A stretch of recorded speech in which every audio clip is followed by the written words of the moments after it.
तो स्टूडेंट्स यहाँ पर हम लोग देखेंगे क्लास 10 के एनसीईआरटी का मैथ, और एनसीईआरटी मैथ में बात कर लेना तो ये एक्सरसाइज जो है हमारे पास 5.3 का 18वें नंबर का प्रश्न है। अब प्रश्न क्या कह रहा है और किस तरह से इस प्रश्न को कर सकते हैं, आओ जरा हम बात करते हैं। प्रश्न कह रहा है केंद्र ए से प्रारंभ करते हुए बारी बारी से केंद्र ए और बी को लेते हुए त्रिज्याओं 0.5, 1 सेंटीमीटर, 1.5 सेंटीमीटर, 2 सेंटीमीटर वाले उत्तरोत्तर अर्धवृत्त को खींचकर एक सर्पिल बनाया गया है। देखो इस प्रश्न को करने के लिए दो तरह से हम समझ सकते हैं। पहला तरीका समझो। पहला तरीका क्या है कि अपने पास जो है ना, अपने पास क्या है, इस प्रकार से एक त्रिज्या है। क्या है हमारे पास? इस प्रकार से हमारे पास एक त्रिज्या है, ये है 0.5 सेंटीमीटर। अब 0.5 सेंटीमीटर त्रिज्या वाला एक अर्धवृत्त है, ठीक है, 0.5 सेंटीमीटर त्रिज्या वाला एक अर्धवृत्त है। तो इसकी परिधि कितना होगा? पाई आर होगा। और सपोज इसकी लंबाई अपन क्या मान लेते हैं? L1 मान लेते हैं। बातें समझ में आ गई। ये हो गया हमारा ए और ये हो गया हमारा बी। अब समझो आगे बात। अब क्या किया गया है? इसी को आगे बढ़ाया गया है और इसको इस प्रकार से लपेटा गया है। अब मान लो ये पहले क्या था? केंद्र ए था, अब केंद्र हो गया बी और त्रिज्या हो गया। अब जो त्रिज्या देखेंगे ना, ये हो गया त्रिज्या हमारा 1 सेंटीमीटर। कितना हो गया? 1 सेंटीमीटर। बात को समझो गौर से। ये हो गया L2 और ये भी होगा कितना? पाई आर के बराबर ही। मान लो ये पाई आर 1 है और ये पाई आर 2 है। ठीक है, बातें समझ में आ रही? देखो पहली बार में त्रिज्या 0.5, यहां से यहां तक 0.5, दूसरी बार में त्रिज्या यहां से यहां तक 1 हो गया। तीसरे बार के लिए देखेंगे तो ये कुछ इस प्रकार से आएगा, इस प्रकार से आएगा। ये हो गया अपना L3। क्या हो गया? L3 हो गया। अब समझो फिर केंद्र क्या कौन सा बन गया बाबू? केंद्र बन गया तुम्हारा ये O से लेकर के यहां तक, ये जो दिख रहा है ना, ये केंद्र बन गया। अब की बार जो केंद्र देख रहे हैं ना, वो 1.5 सेंटीमीटर, ये त्रिज्या जो देख रहे हैं वो 1.5 सेंटीमीटर का हो गया। ठीक है, तो यहां भी जो परिधि की लंबाई होगी वो क्या होगा? अर्धवृत्त की परिधि पाई आर ही होगा। देखो ये बात समझ में आ रहा है तो बहुत बढ़िया है, नहीं समझ में आ रहा है तो समझो। ठीक है, यहां पर हल देखेंगे। केंद्र ए और बी को, देखो बिंदु ए और बी को केंद्र मानकर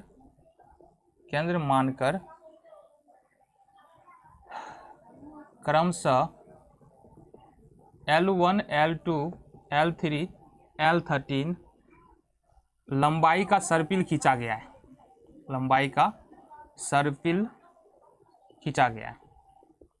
समझो बात को, समझो। लंबाई का सर्पिल खींचा गया, कहने का मतलब ये L1, L2 तो समझ में आ रहा है। अरे सिंपली समझो ना भाई बाबू, यहाँ पर नहीं समझ में आ रहा है। देखो सिंपली ये एक वृत्त हो गया, इसकी त्रिज्या होगा 0.5। दूसरा सर्पिल हो गया, इसकी त्रिज्या होगा 1 सेंटीमीटर। मान लो ये तीसरा हो गया, इसकी त्रिज्या होगा कितना? 1.5। यानी त्रिज्याएं जो है यहाँ पर 0.5 करके बढ़ता हुआ जा रहा है। तब यहाँ पर क्या हो जाएगा? L1 बराबर ये L1 के लिए त्रिज्या, ये हो जाएगा तुम्हारा L1 के लिए त्रिज्या का मान लेते हैं R1 है।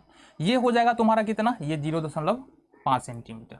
इसी तरह से L2 के लिए त्रिज्या, ये हो जाएगा अपने पास R2 बराबर, ये हो जाएगा R2 और ये होगा 1 सेंटीमीटर। ये प्रश्न में दिया हुआ है, हम कुछ नहीं कर रहे हैं। तीसरा है L3 के लिए त्रिज्या, और ये हो जाएगा तुम्हारा R3, ये हो जाएगा 1.5 सेंटीमीटर। और इसी तरह से अगर करते हम जाए L13 पर, तो L13 के लिए त्रिज्या क्या होगा? ये हो जाएगा तुम्हारा 6.5 सेंटीमीटर। कितना हो जाएगा? 6.5 सेंटीमीटर। अरे 13, देखो 0.5 से शुरू कर रहे हैं और 13 बार बढ़ते जाएंगे तो 6.5 पर पहुंचेंगे। जाहिर सी बात है, इसमें कोई समस्या ही नहीं होना चाहिए तुमको। अब समझो, अब L1 बराबर लिखेंगे तो क्या लिखेंगे? पाई आर लिखेंगे, पाई आर 1 लिखेंगे। L1 बराबर लिखेंगे तो क्या लिखेंगे? पाई आर 1 लिखेंगे। या इतनी बातें क्लियर है? पाई का मान पाई और R1 का मान देखो कितना है? 0.5, ये होगा 0.5 पाई। अगर L2 लिखेंगे तो क्या लिखेंगे? पाई R2 लिखेंगे। पाई की जगह पर पाई और R2 का मान है 1.0, मतलब ये होगा पाई। ठीक है, या 1 पाई भी लिख सकते हैं, कोई दिक्कत नहीं है। L3 बराबर लिखेंगे तो क्या लिखेंगे? पाई का मान पाई, R3 का मान R3, पाई का पाई, R3 का मान 1.5 पाई। इसी तरह से अगर करते जाए अपन, तो यहाँ पर L13 में लिखेंगे तो क्या लिखेंगे?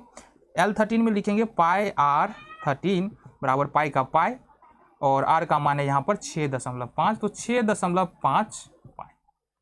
बातें समझ में आ गई, बातें समझ में आ गई। चलो, हमसे पूछा क्या जा रहा है, देखो इसको मिटा दे रहे हैं हम। हमसे पूछा क्या जा रहा है ये समझो। हमें क्या ज्ञात करना है, हमें ज्ञात करना है L1 plus L2 plus L3 plus इस तरह से करते करते L13 तक, ये हमको ज्ञात करना है। ठीक है, ये हमको ज्ञात करने, कैसे ज्ञात करेंगे?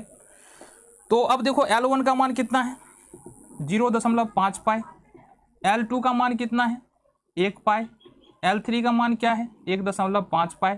इस तरह से करते करते जाएंगे, L13 का मान है 6.5 पाई। कितना हो जाएगा 6.5। यहाँ तक देखो समस्या होनी ही नहीं चाहिए, तो बिल्कुल आसान सा प्रश्न। अब अगर देखो इसमें से 0.5 अगर हम कॉमन ले लें 0.5 कॉमन आ गया, क्या बच रहा है हमारे पास, ये 0.5 पाई पूरा कॉमन 1 हो गया। 1 में अगर 0.5 से भाग देंगे तो कितना होगा 2 हो जाएगा।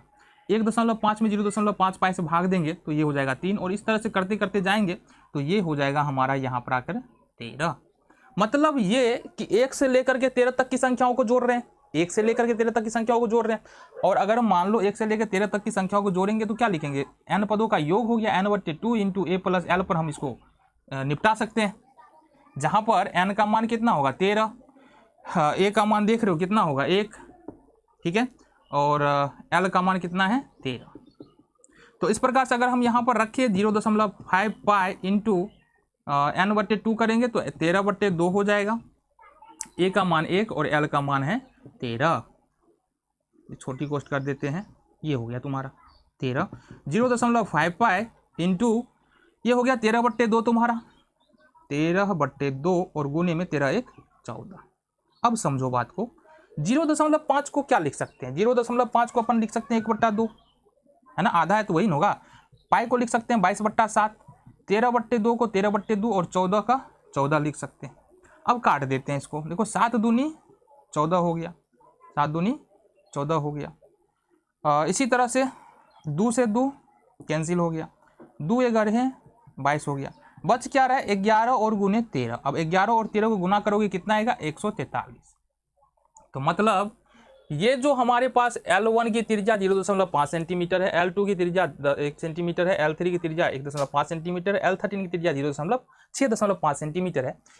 यहाँ पर इन सर्पिलों को जोड़ देते हैं, सर्पिलों की लंबाई को। मतलब देखो सबसे पहली बात समझो, यहाँ से यहाँ तक, फिर यहाँ से यहाँ तक, और यहाँ से यहाँ तक, फिर यहाँ से यहाँ तक, अगर सबको जोड़ेंगे 13 बार जोड़ेंगे, 13 अर्धवृत्तों को जोड़ेंगे तो यहाँ पर जो हमको लंबाई निकल के आ रहा है वो कितना निकल के आ रहा है 143, और यही तुम्हारा आंसर हो गया। ठीक।